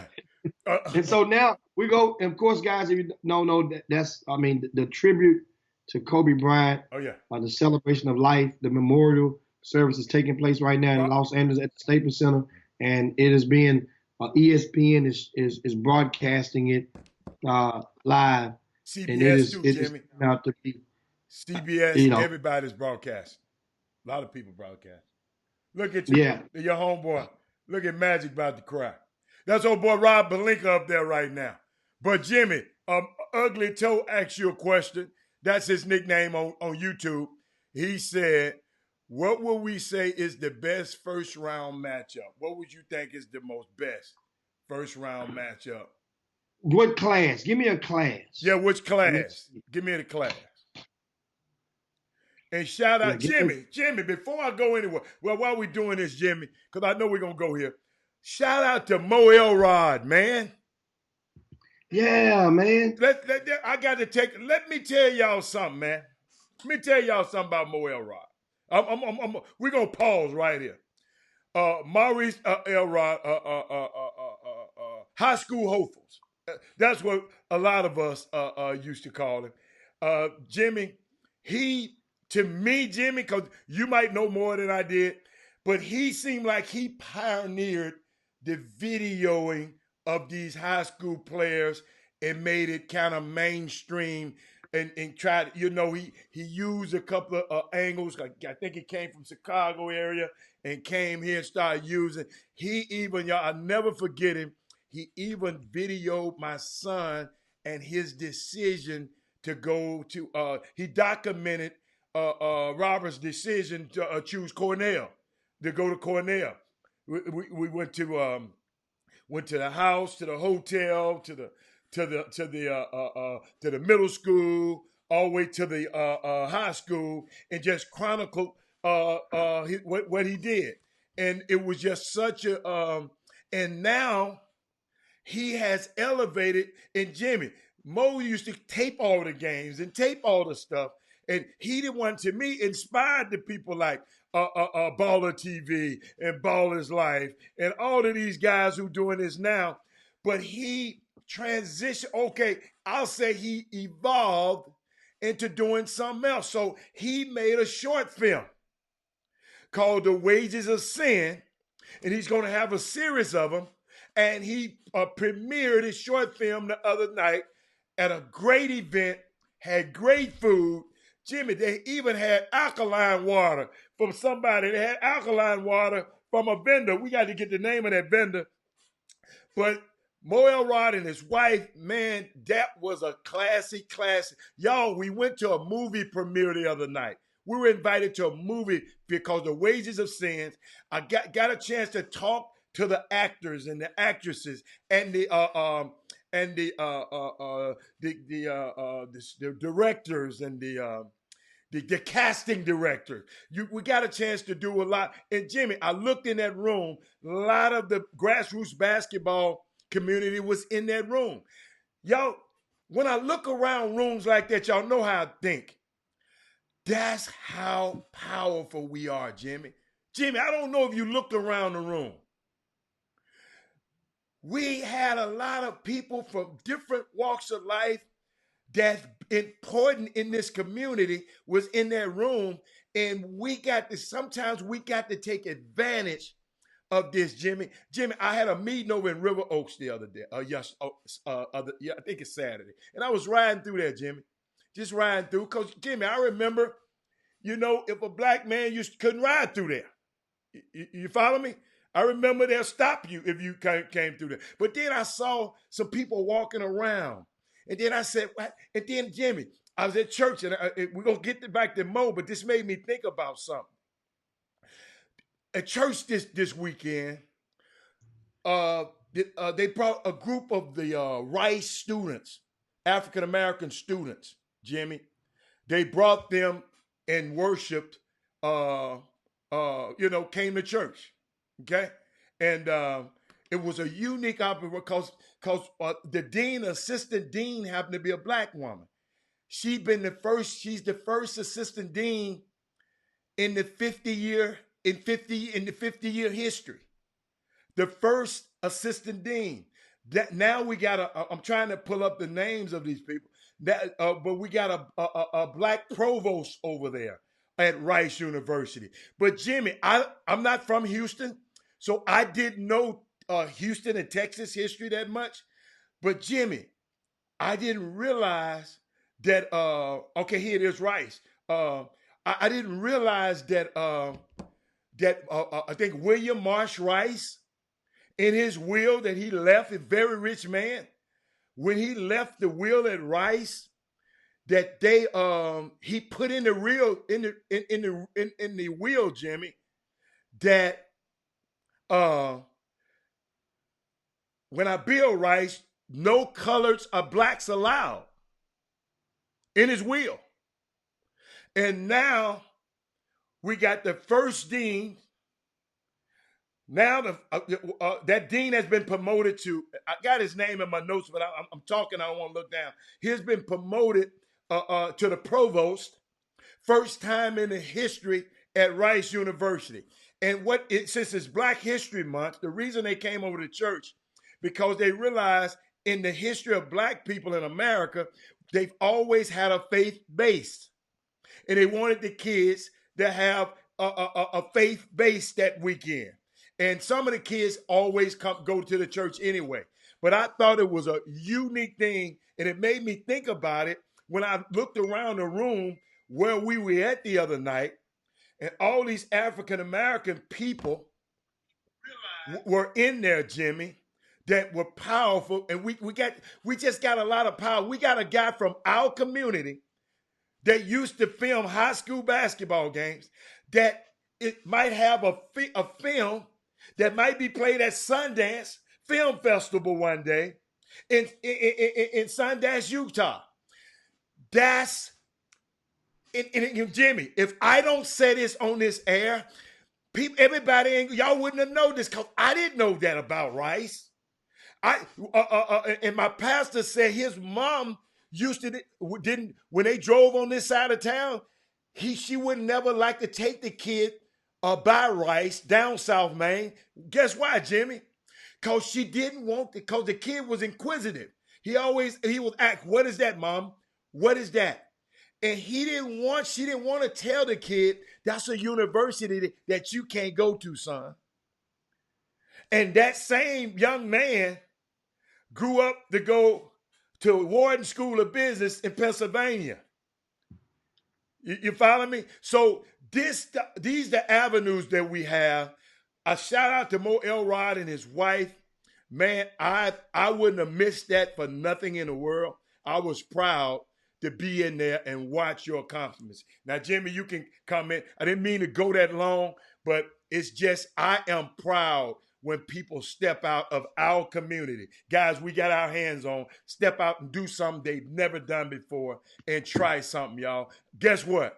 Robert Hatter gonna always support you. I could have been a million places that night, had fight parties to go to, but guess what? The fight party was put on hold so I can go to fight, support Maurice Elrod. What else you got, Jim? What you got? Yeah, that's and Mo Elrod. He's pursuing his dream of a filmmaker, and that's the first step, is making a short film.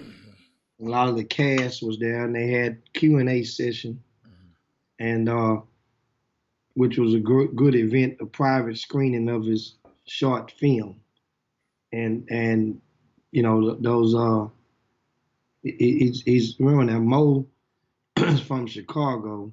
Mm-hmm. He was part of the N1 mixtape tour. Right. Mm-hmm. That's where he became, I guess, cultivated a lot of his relationships when it comes to the basketball sector, because of N1 during those years at entering the turn of the millennium, or right shortly after the millennium, and the century, they blasted off. Remember, you had Skip to Malou and all those guys, and that stuff was kind of hot for a while. So that means Mo Elrod was hot for a while. And he moved to Houston because of his day job. And upon moving to Houston, then he connected with me. I think Chris Rivers, who was one of the administrators with Adidas / Reebok at that time. And Rivers was a good uh, a good friend over we have a long, great relationship, and people don't realize. They think of me and they think it's just a Nike side of the fence. I have a lot of relationships with a lot of guys on all angles of the administrations. See, that's the thing. A lot of you guys go to these different events, and at the grassroots events, y'all hanging in the lobbies while you're sipping and partying. I'm up there in the penthouse making relationships in those suites where the guys that run that stuff at. So that's where you make the relationship. You can go and take out and do all other stuff all you want, but it's a relationships business. But Mo Elrod came and when he first got in, he did one short film that was right after one of the hurricanes that we had. I can't remember which one it was. And time he decided to do this was right around 2005. So whichever storm we had got in 04 or what was it, 02, 04, something right there, then you guys may want to fresh my memory on which one it was. But he did a film, and from then on it blasted off. And like you said, Mo Elrod set the stage. And the thing I liked about him is all he knows it. He didn't because he had a day job and still does have a day job. He didn't let basketball totally consume his whole, meaning that he didn't let it control him to the aspect where he became hostage of it. A lot of guys get into this basketball and they feel that not just because you don't go to a game that they're not going to tip the ball off. There ain't going to be no jump ball. The world going to come to an end if you can't go to a game, and you're neglecting family values as a result because you think you have to be at a certain game. And that's one thing about Mo Elrod is that he didn't, mind you, he had a son and he has a daughter, a couple of daughters but the one daughter that played, that was high school, one was a track star and one of them played basketball, and he's in college now on the West Coast, but he still managed to juggle this thing properly. And when he saw basketball being revolutionized to the lack of his taste, he decided to say, you know what? He got innovative and say, man, I'm not about to sit here and battle and compete with my services. This was his hobby. He had a day job. He has a day job. This was his hobby. So there's a lot of guys into this stuff with video cameras. This is their day job. So he wasn't going to compete with these young people and missing all this stuff and guys out there messing the game. You know, to him, he was saying, trying to get in the way, but messing the game up. So he decided to go and take his talents and innovate it, and he did it to the big screen where you can one day make real money. And that's why I stress to people about innovating. If you have the ability to innovate in whatever you're doing out there, then guess what? There's nothing that a person can do to handcuff you, to restrain you, or to hinder you from getting there, because they don't know what your capacity of innovations. That's when this, like we talked earlier, most of the show about the middle school city championship. I bet there's a dozen people kicking themselves in the ass saying, man, I knew I should have thought of that. And guess what? I just gave the news, the girls are going to be next year. So you see where I'm going? So for everybody that thinking that I'm not in competition with other folk. Other folk in competition with me. I'm not measuring my productivity off of what another person, a guy that's striving to be. That's not innovations. That's playing the monkey see, monkey do game. And that ain't what I do. Never done that. I've never been that guy that bit the monkey see, monkey do. Back in the old days on the block, had every other guy who tried to go get know what the thing. We had different fads, but everybody wanted to. At one point, I remember all the guys, and I say all of them, a lot of guys went and got detail shops. Detail shops. I never wanted a detail shop. And that's the least thing I would want to do is a detail shop. You know, and at the time when everybody wanted to get, everybody wanted a Mercedes. The last one I think I wanted. Well, first it was Cadillacs, then it was Mercedes. That was the last thing I wanted was the same kind of car that everybody else had. You know what I mean? So, but back to the thing. But shout out to Mo Elroy, and guess what? He's just beginning. He's just beginning. And because one thing about it, you can't stop what you can't see.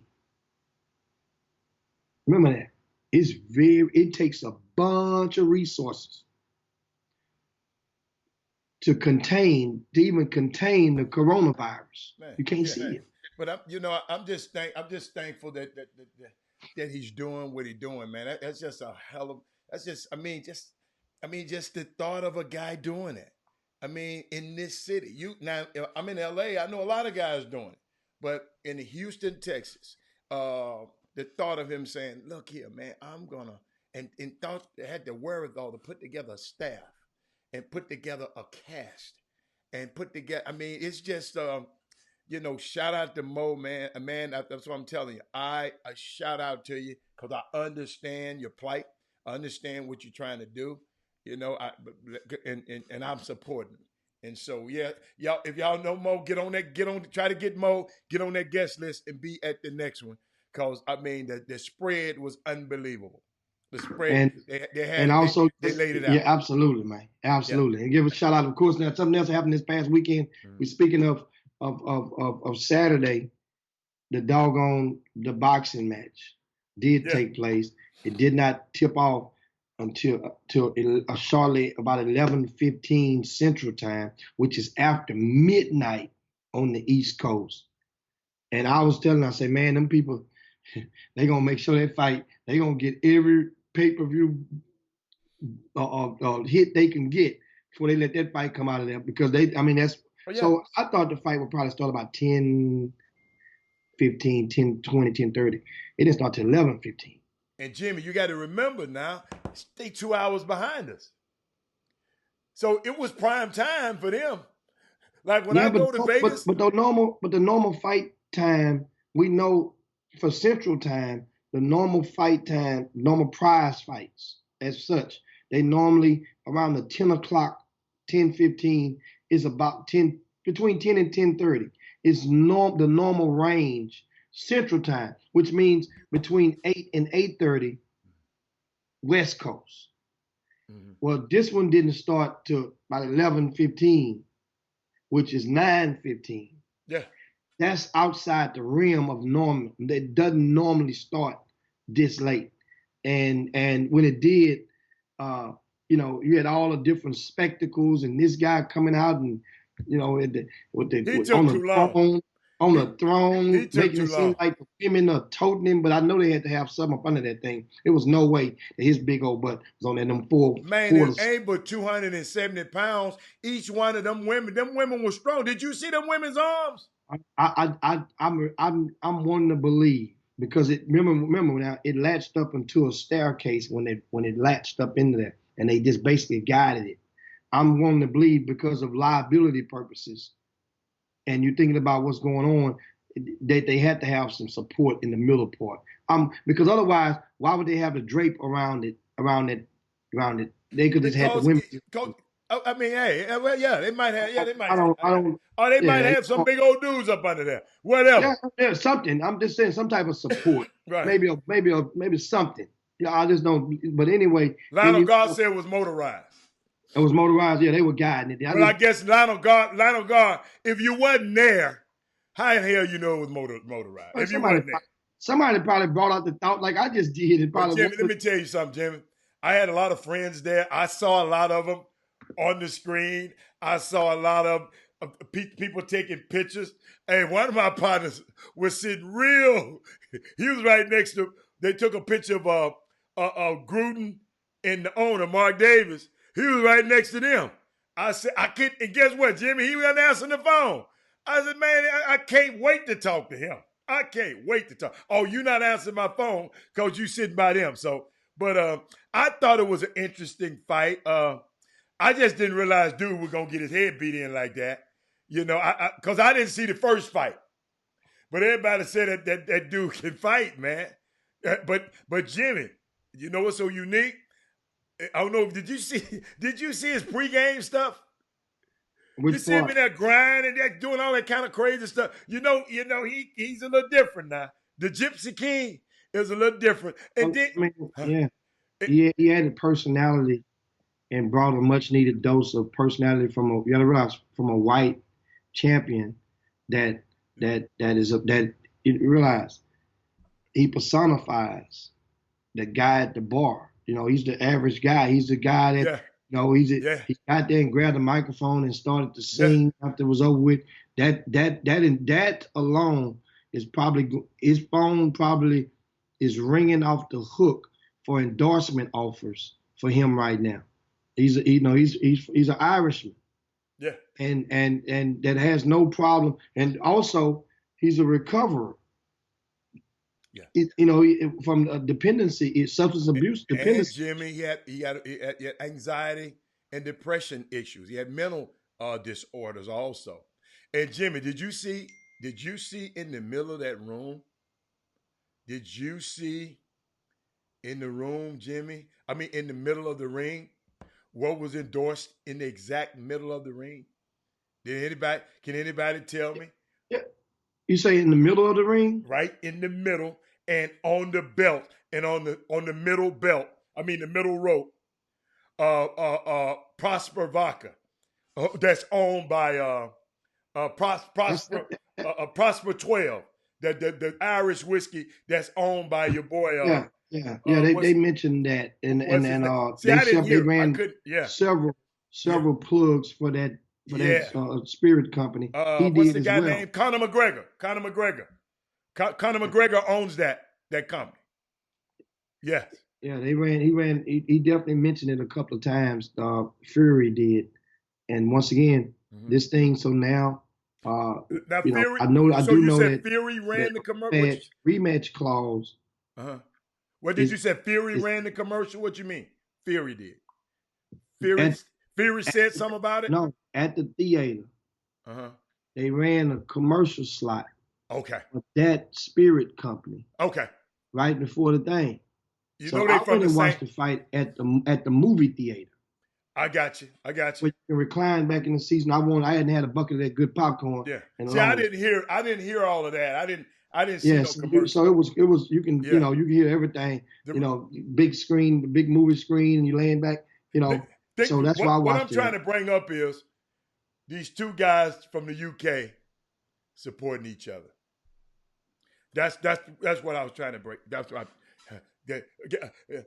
on his fight, because I've never seen Prosper 12 on any other fight, a major fight like that.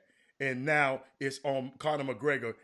Conor McGregor must be making some money. Somebody must be drinking their butt off over there for him to be a sponsor of that event. But that's good. I think that's a good lookout for that. So what else you got? Yeah, man. So that's the thing. So now, I mean, do people asking, do you even want to see a rematch? I mean, well, not a rematch, a tree match of this. Yeah. I'll watch it. Yeah. Well, if Wilder wants to fight, then yeah. I mean, if Wilder don't want to fight, then I don't want to see. If you don't want to fight and enact the rematch clause now, then don't forever hold your peace. I don't want to hear no. I don't want to see you try to come back later on. But if you do, which he won't fight him. Jimmy, that dude beat his brains out, man. I was embarrassed, man.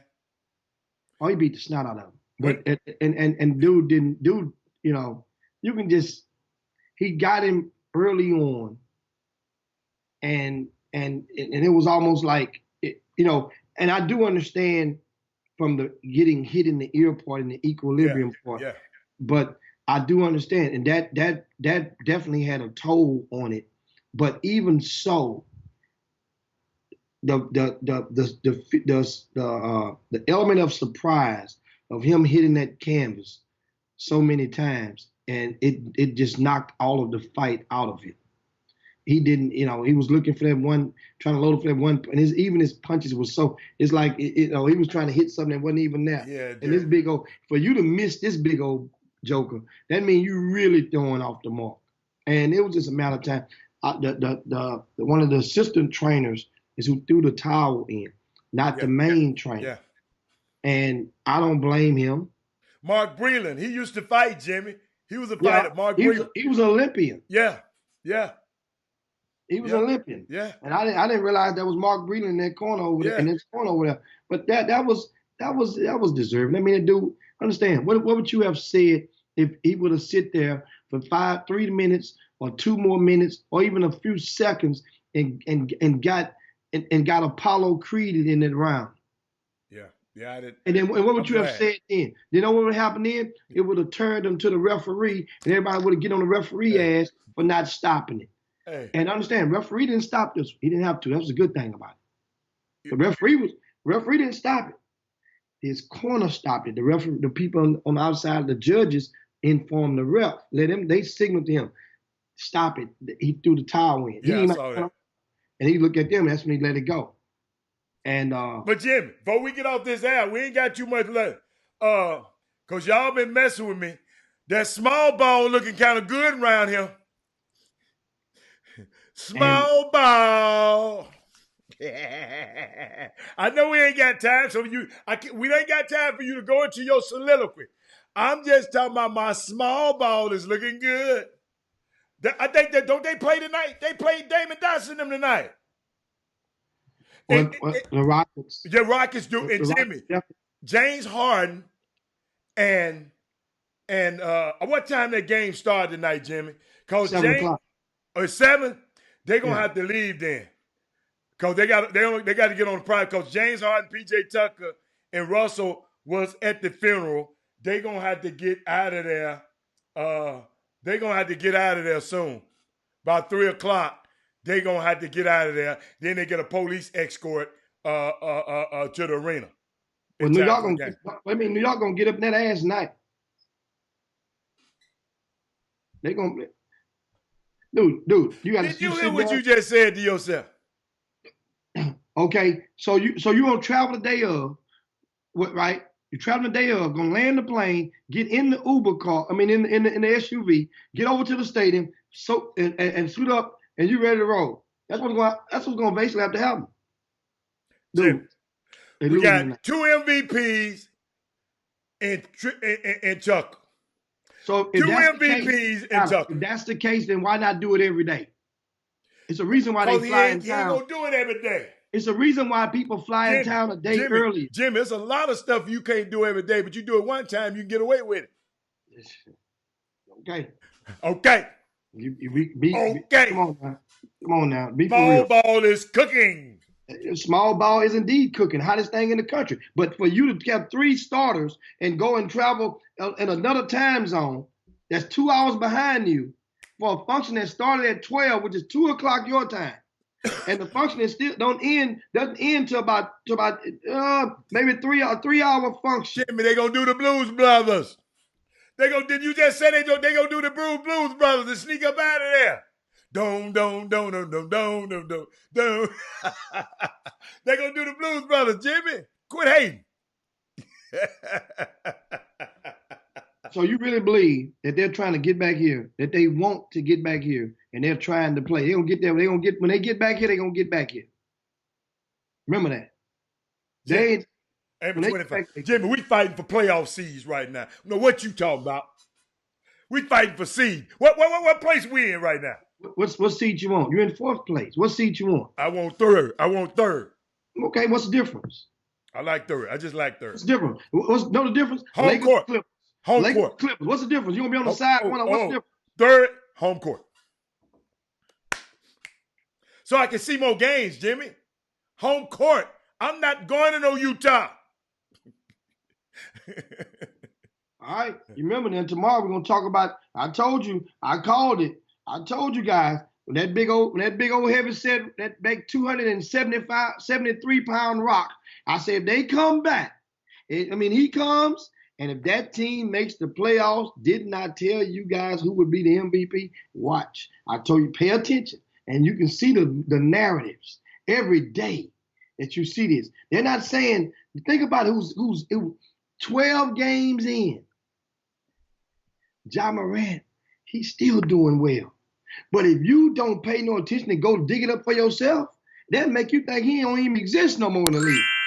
That'll make you think there's only one guy in the league, and that is Zion Williamson, and he is putting it in. He putting it in. And Memphis got one of the hardest schedules. The last 25 games in the whole, got the hardest schedule.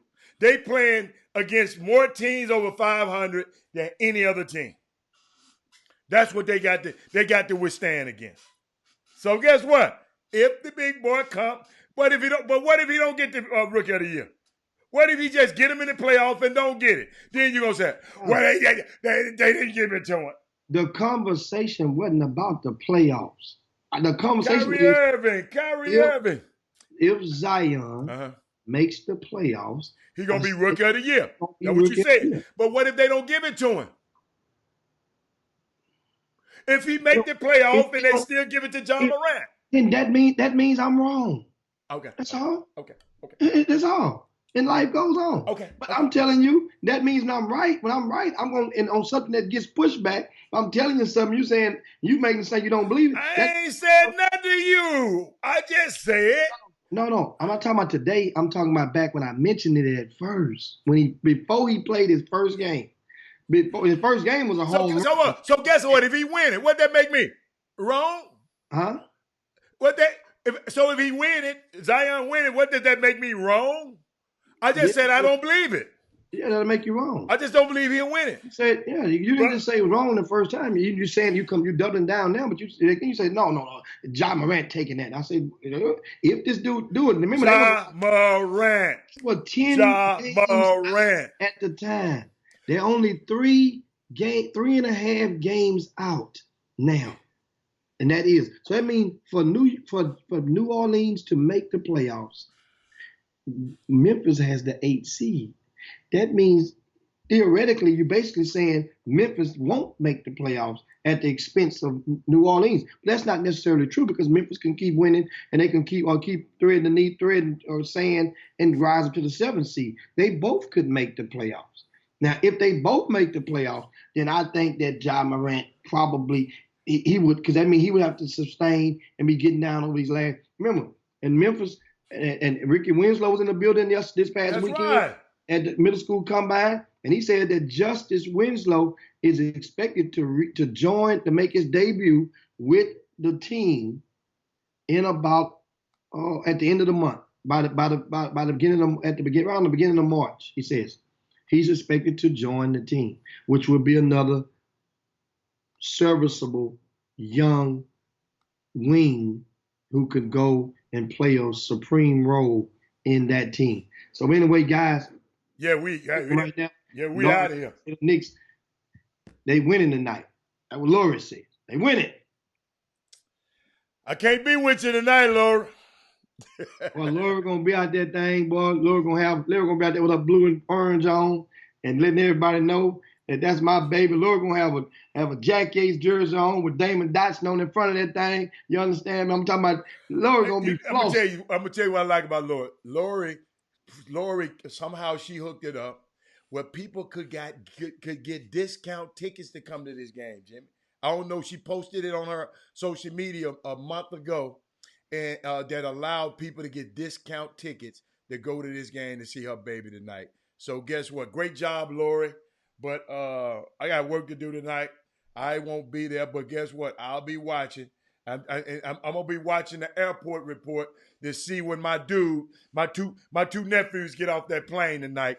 But guess what, Jimmy? Lori, I can't go to the game tonight. You know why? I'm gonna be in one of these high school basketball games tonight, baby.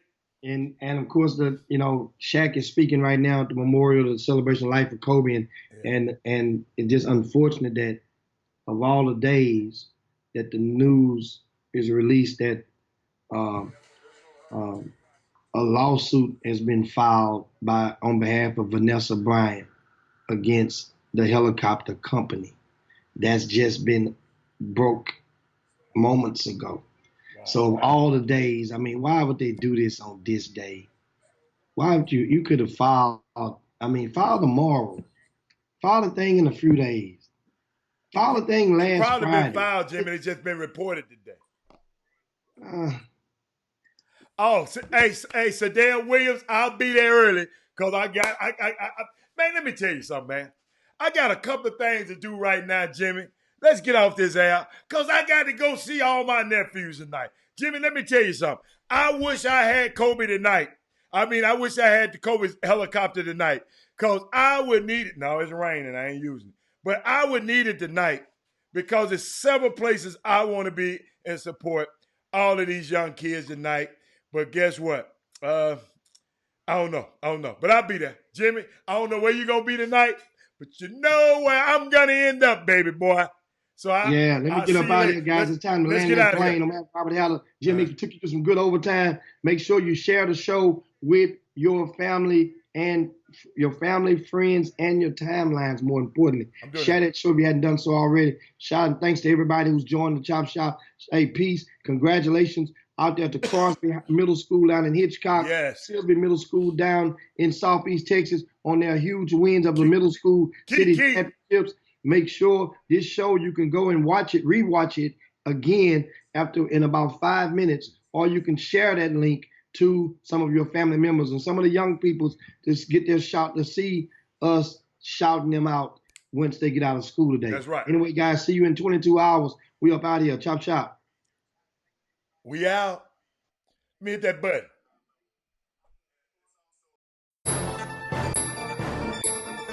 Jim Hicks. Rob Hatter. You are now tuned in to the Chop Shop. Let's